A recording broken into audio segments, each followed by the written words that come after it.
warahmatullahi wabarakatuh. Salam sejahtera bagi kita semua. Halo Sobat Komunikasi, kembali lagi bersama saya Ilma Hikmatus Safira, Duta Komunikasi Universitas Bung Karno tahun 2022.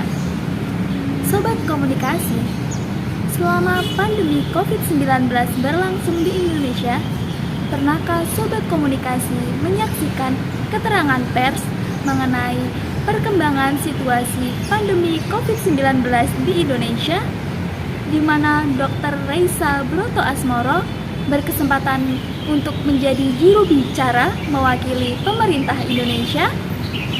Atau mungkin Sobat Komunikasi pernah tertarik mengikuti suatu kegiatan yang diadakan oleh suatu lembaga ataupun organisasi karena lembaga tersebut mengangkat sesuatu hal yang disukai oleh Sobat Komunikasi?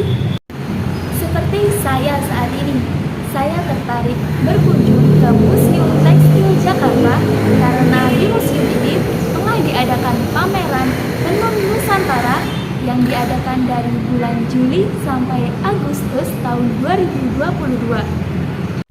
Sobat Komunikasi tahu nggak bahwa kegiatan tersebut merupakan implementasi dari komunikasi yang dijalin oleh suatu lembaga ataupun organisasi kepada publiknya? Jika Sobat Komunikasi penasaran, pada kesempatan kali ini saya akan membahas detail tentang itu. Komunikasi yang terjalin antara organisasi ataupun lembaga dengan publiknya yang saya maksud merupakan implementasi dari salah satu cabang keilmuan ilmu komunikasi, yaitu ilmu tentang manajemen public relation. Apa sih manajemen public relation itu? Manajemen public relation adalah suatu aktivitas public relation mulai dari penelitian, perencanaan, pengorganisasian, pelaksanaan, serta pengevaluasian setiap aspek-aspek kehumasan sebagai upaya dalam pencapaian tujuan organisasi ataupun lembaga yang diwakilinya. Sehingga dengan penerapan manajemen public relation ini diharapkan komunikasi ataupun hubungan antara lembaga ataupun organisasi dengan publiknya bisa berjalan dengan baik sesuai dengan yang diharapkan. Sebenarnya, kegiatan yang dilakukan oleh organisasi atau lembaga yang menggunakan teknik manajemen public relation ini sangat mudah ditemukan di sekitar kita. Akan tetapi karena kita tidak mengetahui apa itu manajemen public relation serta model-model yang akan digunakan oleh organisasi atau lembaga tersebut dalam penyusunan setiap program-program public relation yang mereka susun. Oleh karena itu, di sini saya akan menjelaskan mengenai model-model manajemen public relation. Model manajemen public relation yang pertama adalah model publisitas atau agen pers, di mana cara bekerja model ini yaitu sama dengan promosi.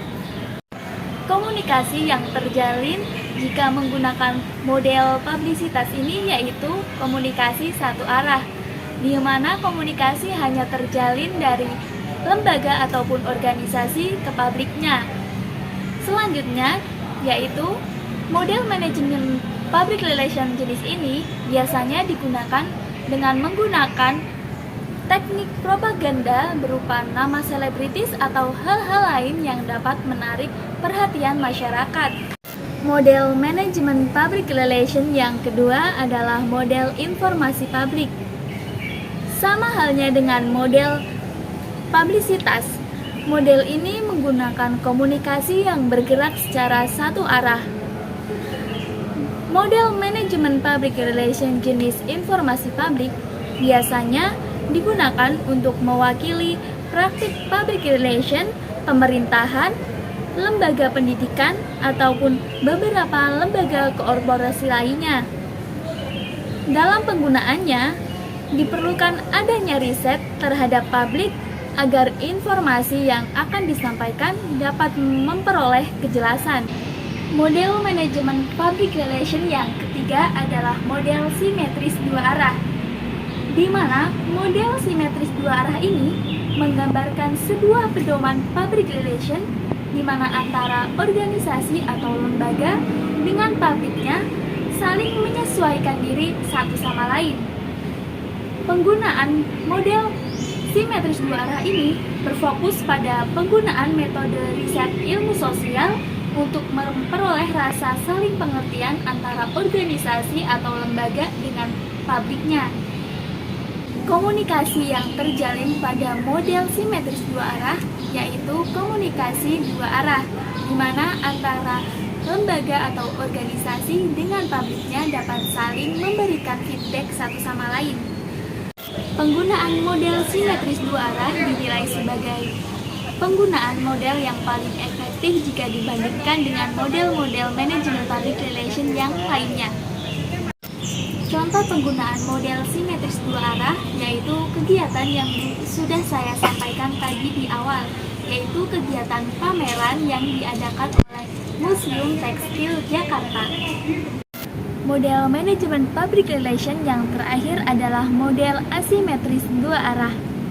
Model ini menggunakan teknik survei serta wawancara untuk mengukur dan menilai reaksi publik dalam perancangan program-program public relation yang akan dilakukan oleh suatu organisasi atau lembaga. Penggunaan model asimetris dua arah ini bertujuan untuk memberikan informasi secara jujur dan apa adanya kepada masyarakat yang dijadikan publik oleh organisasi atau lembaga tersebut. Contoh dari penggunaan model asimetris dua arah ini yaitu di mana program peralihan penggunaan minyak tanah serta gas LPG yang dilakukan oleh pemerintah dalam kurun waktu beberapa tahun yang lalu. Nah, setelah mendengar penjelasan saya mengenai model-model manajemen PR, sekarang Sobat Komunikasi jauh ditahukan bahwa kegiatan yang dilakukan oleh organisasi atau lembaga di sekitar Sobat Komunikasi semua memiliki kualifikasi yang berbeda-beda. Selanjutnya kembali lagi nih ke Museum Tekstil Jakarta. Jadi, selain mengadakan pameran tenun Nusantara dengan tema Nuansa Kemilau Warta Tenun Indonesia, Sumatera, Sulawesi, dan Timur yang berlangsung dari tanggal 20 Juli sampai dengan tanggal 31 Agustus 2022. Untuk menarik perhatian pengunjung, Museum Tekstil juga menawarkan kesempatan bagi wisatawan untuk belajar membatik hanya dengan biaya Rp40.000 bagi wisatawan domestik dan Rp75.000 bagi wisatawan mancanegara. Wisatawan yang berkunjung ke Museum Tekstil dapat mencoba membuat kain batik dengan hasil karya tangan mereka sendiri. Jika Sobat Komunikasi bertanya, di mana sih lokasi untuk belajar membatik di Museum Tekstil Jakarta? Jawabannya di pendopo batik yang berada di belakang saya ini. Teman-teman di sana akan diajari bagaimana cara membuat kain batik mulai dari menggambar pola, menorehkan lilin ke atas kain sampai mewarnai kain batik yang telah dibuat oleh Sobat Komunikasi semua. Nah, sekarang saya akan memberikan pertanyaan kepada Sobat Komunikasi semua nih yang telah menyimak video saya sampai sekarang.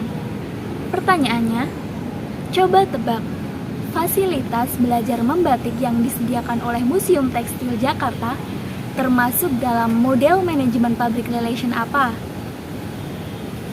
Sobat Komunikasi yang tahu bisa jawab lewat komen ya.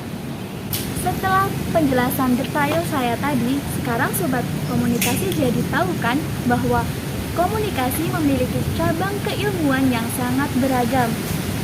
Bagi Sobat Komunikasi yang ingin mempelajari tentang keilmuan ilmu komunikasi, Sobat Komunikasi dapat bergabung bersama kami di Universitas Bung Karno, program studi ilmu komunikasi. Oleh karena itu, cukup sekian yang dapat saya sampaikan. Saya Ilma Hikmatus Safira sebagai Duta Komunikasi Universitas Bung Karno undur diri dari hadapan Sobat Komunikasi semua. Kurang lebihnya saya mohon maaf. Wassalamualaikum warahmatullahi wabarakatuh.